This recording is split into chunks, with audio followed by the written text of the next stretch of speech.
दोस्तों, मेरा नाम है अंकित और आज हम लेकर आए हैं जनरल एग्रीकल्चर का थर्ड डे, जिसमें आज हम लेकर आए हैं आपको वीड मैनेजमेंट का टॉपिक। सबसे पहले हम वीड के बारे में समझते हैं कि वीड है क्या।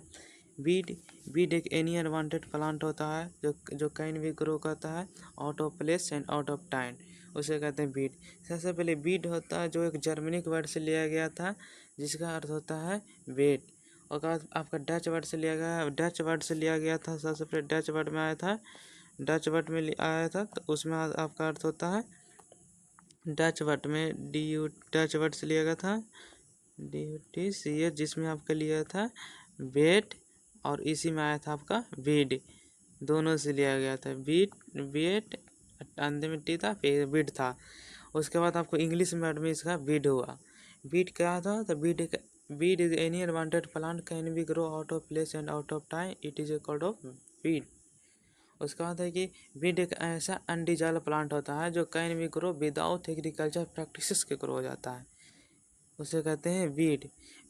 We father of weed science कहा जाता है, जेथरो टूल को कहा जाता है, क्योंकि इन्होंने वीड जो टर्म सबसे पहले दिया था, इसलिए फादर ऑफ वीड साइंस कहा जाता है। उसके बाद next, transpiration ratio of wheat is about, जो ट्रांसपिरेशन रेशियो हो वीट का वो 2 से 3 मोर देन होता है देन क्रॉप से। उसके बाद आगे बढ़ रहा है एलिलियोपैथी। एलिलियोपैथी का है, तो एलिलियोपैथी होता है जिसमें एक प्लांट रिलीज करता है केमिकल और दूसरे प्लांट को सप्रेस कर देता है। सिंपल भाषा में समझे तो एलिलियोपैथी यही होगा कि एक प्लांट रिलीज करता है केमिकल और दूसरे प्लांट नियर प्लांट रहता है उसको सप्रेस कर देता है। फादर ऑफ एलिलियोपैथी हेंस मोलिस को कहा जाता है।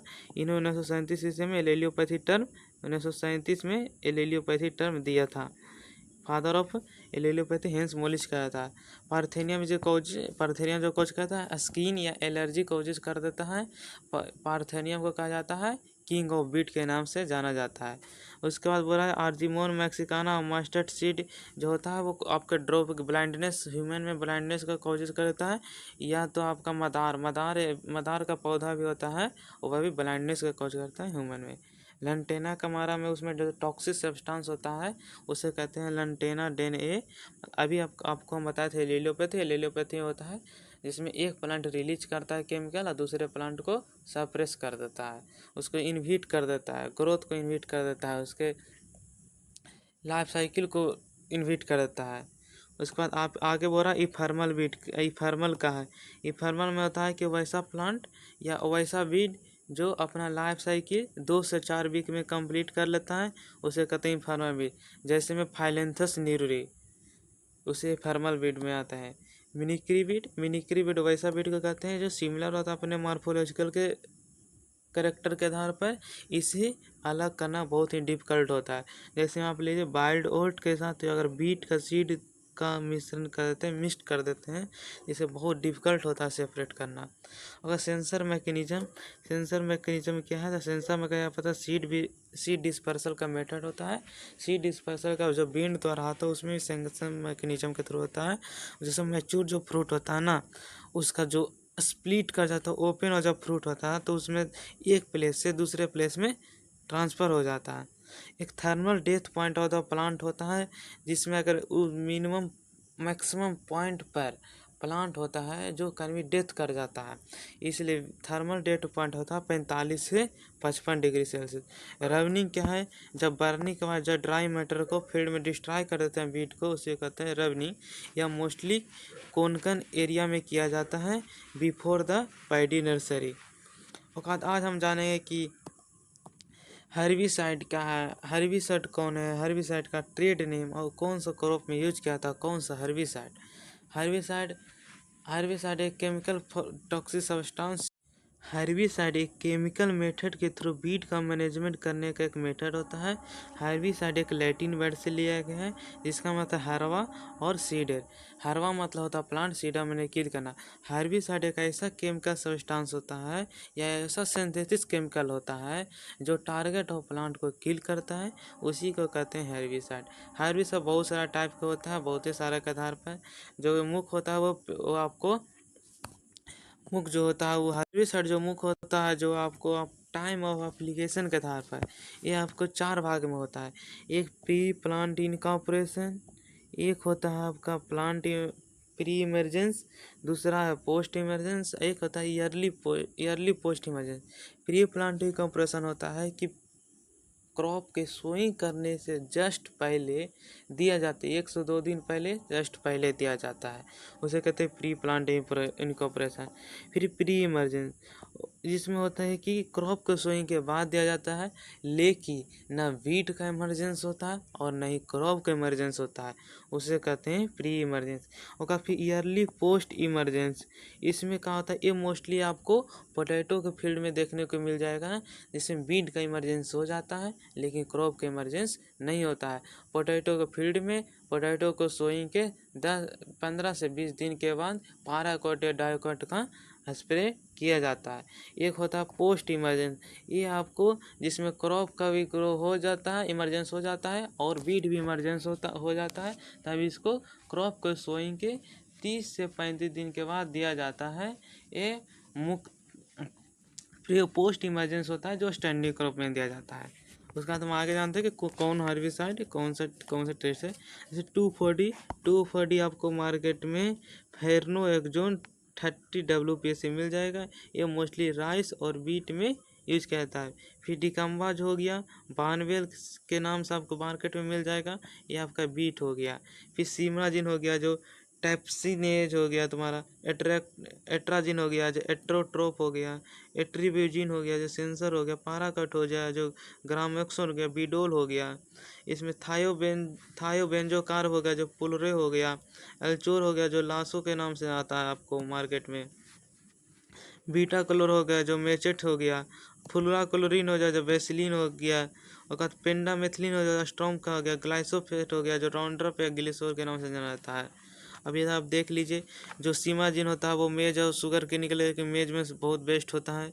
आपका एट्राजिन जो हो गया, एट्राजिन या सारुगम में किया जाता है, मेट्रीविजिन हो गया शुगर केन में किया जाता है, पाराकटाकट तो हर क्रॉप में दिया जाता है। थायोबेंजोकार हो गया टोबैको में हो गया, एल्चोर हो गया पोटैटो में हो गया, बीटा क्लोर हो गया जो राइस में हो गया, फुलरा क्लोरिन हो गया सोरगम में हो गया, पेंडामेथिलीन कॉटन में, ग्लाइफोसेट टोबैको में। कुछ ऐसे केमिकल जो प्रमुख उसी के लिए उसका डोज के आधार पर दिया गया, जैसे राइस में बीटा क्लोरो जो होता है वो 1 से 1.25 kg प्रति AI मतलब एक्टिव इंग्रीडियंट्स के दिया जाता है। सोरगम में आपको एट्राजिन दिया जाता है 0.5 से 1 kg का। मेज में आपको एट्राजिन सीमाजिन दोनों दिया जाता है 0.5 से 2 kg। आपको बीट में जो होता है 240 दिया जाता है 0.5 से 1 kg। शुगर केन में आपको एट्राजिन और सीमाजिन मिल जाएगा 2 से 2.5 kg हो गया। आपको ग्लाइफोसेट का जो होता है, ग्लाइफोसेट इसमें उपयोग किया जाता है। ग्राउंडनट और सोयाबीन में फुलरा क्लोरीन उपयोग किया जाता है 0.5 से 1 kg। सनफ्लावर रेपसीड और मस्टर्ड में आपको 0.75 आपको फुलरा क्लोरीन किया जाता है। सब फ्लावर सीसे में आपको वैसलीन किया जाता है 1 kg। जितना भी पल्सेस क्रॉप है उसमें वैसलीन का उपयोग किया जाता है। कॉटन में पेंडिमिथिलीन किया जाता है 1.2 से 1.5 kg। स्पाइसेस एंड कोडिमेंट्स में आपको वैसलीन किया जाता है। वेजिटेबल में जैसे एल्चोर का बताइए कि पोटैटो में, टोमेटो में भी एल्चोर किया जाता है। कैबेज को पेंडिमिथिलीन का डोज दिया था। ओकरा में आपको वैसलीन और ब्रिंजल में पेंडिमिथिलीन। और चार्ट का बात किया जाए तो उसमें देखिए प्री प्लांटिंग ऑपरेशन एट्राजिन सीमाजिन और चार्ट में दिया जाता है 2 से 2.5 kg। पोस्ट इमरजेंस और वैसा पोस्ट इमरजेंस प्री प्लांटिंग समझिए कि क्रॉप के सोइंग करने से पहले दिया जाता है। पोस्ट इमरजेंस जिसमें स्टैंडिंग क्रॉप में दिया जाता है, जिसमें क्रॉप का भी इमरजेंस हो जाता है, वीट का इमरजेंस हो जाता है, जैसे ग्लाइफोसेट हो गया। इंडस्ट्रियल वीड में ग्लाइफोसेट का भी उपयोग किया जाता है, जिसमें 1 से 3 kg प्रति हेक्टेयर की दर से दिया जाता है। ये पोस्ट इमरजेंस होता है। इंडस्ट्रियल वीड उसे कहते हैं जिसमें आपके घर के चारों पट्टी जो वीड लग जाते हैं उसे इंडस्ट्रियल वीड कहते हैं। जैसे में ये सब ज़्यादा प्रमुखता आपको मिल जाएगा कांग्रेस ग्रास, पार्थेनियम हिस्टोटोपस, जिसका अभी बायोलॉजिकल कंट्रोल होता है जाइगोग्रामा बाइकोलराटा, ये मैक्सिकन बीटल होता है, इंडस्ट्रियल बीट के एग्जाम्पल है। पाराक्वाइट ये भी आपको दे सकते हैं 1 kg से 2 kg। इसका जो ओरवांची होता है, ओरवांची आपको पैरासाइटिक वीड है। पैरासाइटिक वीड उस वैसे वैसे वीड को कहते हैं जो फुल्ली डिपेंड होता है अपने क्रॉप पर, उसे कहते हैं पैरासाइटिक वीड। ये आपको 4 टाइप से मिल जाएगा। पहला जो तुम्हारा आपको आ गया total stem root parasite, total stem parasite, और बाद आपको पार्टिकल स्टेम पैरासाइट, फिर टोटल रूट पैरासाइट और पार्टिकल रूट पैरासाइट। आपको टोटल स्टेम पैरासाइट, फिर particle stem parasite, total root parasite और पार्टिकल रूट पैरासाइट, ये आपको याद रखना है।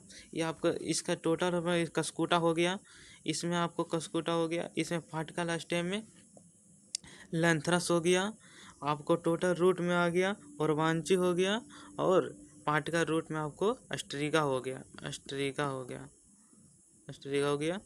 और बाद बोल रहा है कि all India coordinate research programme बीट ये कब आया था 1978 ईस्वी में आया था। एवरेज जो एनुअल कंजप्शन होता है हर्बिसाइड को जो माना जाता है जापान में 5000 ग्राम प्रति हेक्टेयर दिया है, लेकिन इंडिया का कितना होता है 40 ग्राम प्रति हेक्टेयर।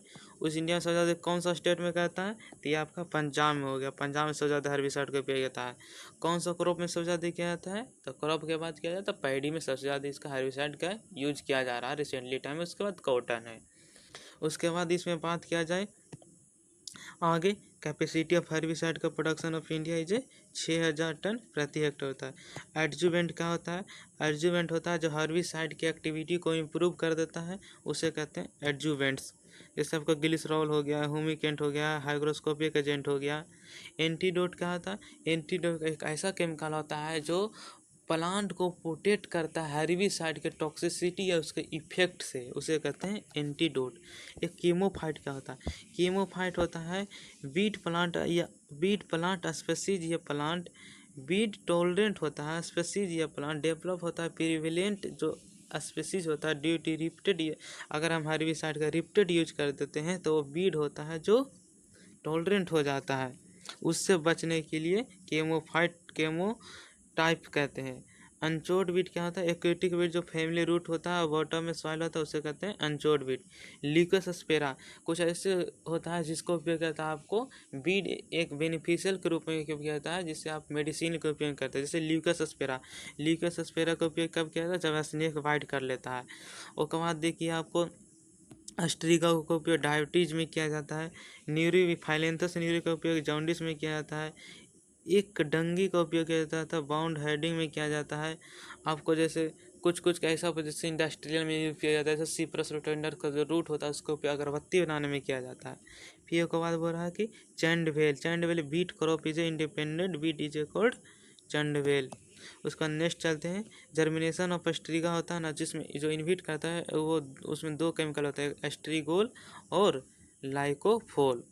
नोजल या हट, नोजल क्या नाम देता है, हट स्प्रेयर का जो हट होता है वो नोजल का नाम से आता है। 2,4-D sodium Na salt is 80% पाया है। बायोएसरी मेथड होता है जिसमें मेजरमेंट किया था biological response of living plant of herbicide. बथुआ जिसमें चिनोपोडियम एलम होता है जो आपको इंडिकेट करता है मैग्नीशियम का। कुछ ऐसे। और उसके बाद आप चलते हैं कौन सा रेवोल्यूशन किससे रिलेटेड है, जैसे ग्रीन रेवोल्यूशन फूड ग्रेन से रिलेटेड है, येलो अगवाल सीड से, वाइट हो गया वाइट तो कैसा था मिल्क, ब्लू फिशरी से, पिंक हो गया ऑनियन से, ब्राउन जो आपको स्पाइसेस और कॉर्डिमेंट से, रेड हो गया जो मीट और टोमेटो से हो गया, गोल्डन क्या हो गया फ्रूट से हॉर्टिकल्चर पॉन्ड, सिल्वर आपको ईख से हो गया, आपका ग्रेज हो गया फर्टिलाइजर से हो गया, राउंड हो गया पोटैटो से हो गया, ब्लैक पेट्रोलियम क्विड पावर से हो गया, रेनबो जो ओवरऑल हो गया। अब कुछ को जो फादर का देखा जैसे गोल्डन रेवोल्यूशन हो गया, इंडो पेट्रिकुस गोल्डन राइस का हो गया, सुपर राइस का जीएस कुछ हो गया, हाइब्रिड राइस का यंग लॉन्ग पिंग हो गया, सुपर बीट का एस नागा अर्जुन हो गया, बीटी कॉटन का सीडी मेर हो गया, पोटैटो में रिच मात्रा में प्रोटीन प्रोट्रूट जिसका आशीष टुट्टा। उसके बाद बोला एक पाले में अगर एक बंडल आता है उसमें कितना केजी होता है, जैसे कॉटन में 180 केजी होता है, आपको जूट कॉटन में 170 केजी होता है, जूट में 180 होता है, मेस्टा में 181 केजी होता है। आइसोथर्म जिसमें ना इक्वल होता है टेम्परेचर उसे कहते हैं आइसोथर्म, जिसमें प्रेशर इक्वल होता है उसे आइसोबार, जिसमें रेनफॉल इक्वल होता है उसे आइसोहाइट्स, आइसोनेफ में क्लाउड हाइट इक्वल होता है, आइसोटेच में आपका विंड स्पीड आइसोबैथ में आपका वाटर टेबल और आइसो में इक्वल टेबल और water set in the basin point. अब हो रहा है कि कौन सा क्रॉप में कितना परसेंट प्रोटीन है, कितना परसेंट ऑयल होता है। सबसे पहले ग्राउंडनट का बात किया जाए तो ग्राउंडनट में आपको ऑयल होता है 48% और प्रोटीन होता है आपका 26%। इसमें आपका 26% होता है। उसी समय 52% ओनली ऑयल होता है। नाइजर में आपका 37 से 49 तक होता है। 37 से 49। कास्टर में आता है 66 से 67। लिनसीड में आता है। लिनसीड एक ऐसा क्रॉप है जिसका उपयोग आपको ऑयल और फाइबर दोनों में किया जाता है। ये आपका क्वेश्चन पूछा जाता है कि कौन सा क्रॉप होता है जो ऑयल और फाइबर दोनों में किया जाता है, वो लिनसीड होता है। 35 से 42% आपको ऑयल निकल जाता है, फाइबर 80 से 90% निकलता है। मस्टर्ड में 37 से 49 होता है और ये आपको 24 से 30% इसमें प्रोटीन पाया जाता है। सब फ्लावर में आपको 25 से 32 होता है और 40 से 50 होता है। सोयाबीन में आपको 20% ऑयल होता है और 42% इसमें प्रोटीन होता है। 42%। सनफ्लावर में आपके 42 से 50 होता है और आपको कॉटन में 20% ऑफ होता है ऑयल। शुगर कैन में शुगर का 20% कंटेंट होता है और शुगर बीट में आपको 15 से 16% होता है। कौन सा क्रॉप में कितना परसेंट प्रोटीन पाया जाता है तो आपका राइस में 6 से 7%। बीट में होता है, बीट और बाजरा में 11.5 होता है एवरेज। आपका सोरगा में 10 से 12%। मेज में आपको 10% और बारले में आपको 11.5%। उसके बाद पल्सेस में कितना परसेंट प्रोटीन पाया, जैसे ग्रीन ग्राम में हो गया आपका 25%, ब्लैक ग्राम में 24%, रेड ग्राम में आपको 22.3%, चीक में 21.1%, पी में आपको हो गया 22.5%, लेंटिल में हो गया 25.1%, कॉफी में 23.1%। आपका आज का सेशन यहीं पर आपका समाप्त हो जाता है। ठीक है, थैंक यू दोस्तों। वीडियो को शेयर लाइक करें। मिलते हैं नेक्स्ट सेशन के साथ आपको मिलते हैं। Thank you.